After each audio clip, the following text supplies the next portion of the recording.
9h05 sur Sud Radio. Forcément, on parle de la rentrée scolaire. C'est demain, sous haute tension pour les enseignants. Bonjour Elisabeth Alain Moreno. Bonjour. Merci d'être avec nous. Vous êtes secrétaire générale du syndicat des enseignants SE-UNSA. Alors, des chiffres, un état des lieux plutôt inquiétant, selon votre dernier baromètre. J'ai lu qu'un enseignant sur 3 envisage de quitter le métier avec une hausse des départs négociés.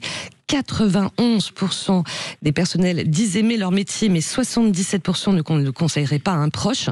Quelles sont les principales raisons, en fait, évoquées par tous ces enseignants, si on peut parler de crise de vocation ou même de souffrance au travail ? Oui, je pense qu'on peut clairement parler de souffrance au travail, car maltraitance de l'employeur.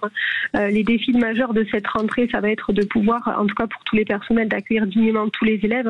C'est pourquoi aujourd'hui nous n'avons plus les moyens. Ce sont des choix ensuite de politique d'un gouvernement depuis de trop nombreuses années maintenant, avec un nombre d'élèves par classe qui reste trop élevé par rapport à la complexité des difficultés des élèves que nous devons accueillir.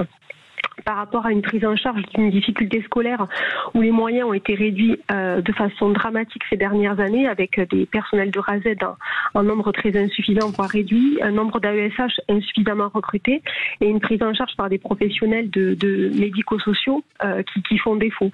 Et ensuite, le deuxième défi, évidemment, ça va être de pouvoir garder les personnels, parce que comme vous l'avez dit, malgré la passion et l'amour pour le métier, on a de plus en plus de collègues qui font des choix inverses. Alors soit ils y arrivent et ils arrivent à se réorienter, soit ils n'y arrivent pas parce que les passerelles sont vraiment insuffisantes.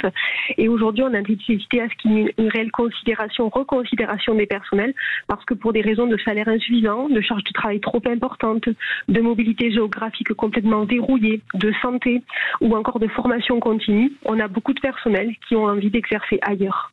Alors, vous avez dit maltraitance de l'employeur, c'est-à-dire, vous voulez dire que c'est une maltraitance voulue, volontaire de la part du ministère de l'Éducation nationale, du gouvernement ?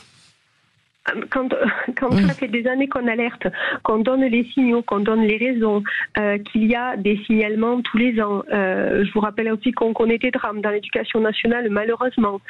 Il y a un climat scolaire qui est très tendu.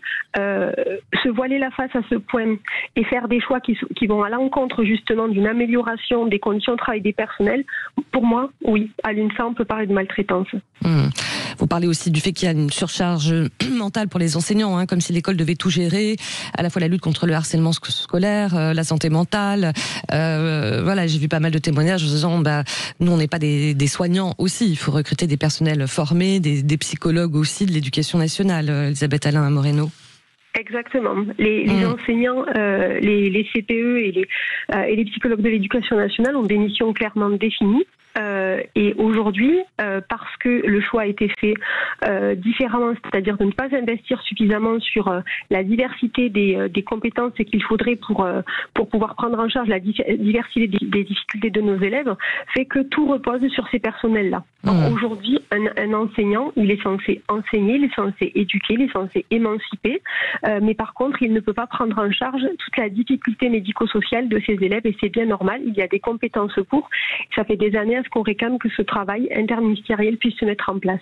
Alors vous participez, l'UNSA, avec la intersyndicale à cet appel pour cette journée nationale de grève et de manifestation le 18 septembre. Peut-être que d'ici là, il n'y aura plus de gouvernement Bayrou, peut-être que d'ici là, il n'y aura plus de ministre de l'Éducation nationale.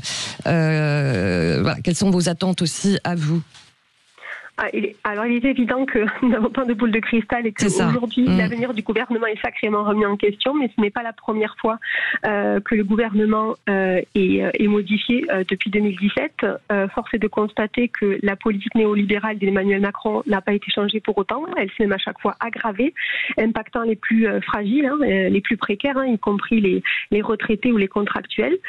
Donc, on peut très bien aussi envisager que malgré un changement de gouvernement, la politique ne change pas du tout. En tout cas, c'est ce que l'on vit et ce que l'on subit depuis maintenant de nombreuses années. Donc, il était important pour l'intersyndicale et donc pour l'UNSA de pouvoir appeler à la mobilisation de tous les personnels qui aujourd'hui ont envie de dénoncer et de manifester leur colère face à des mesures qui sont très injustes, qui sont brutales et qui sont même dangereuses pour l'avenir du pays.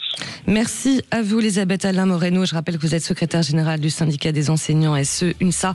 Et on vous souhaite bien du courage pour cette rentrée de demain. Merci à vous.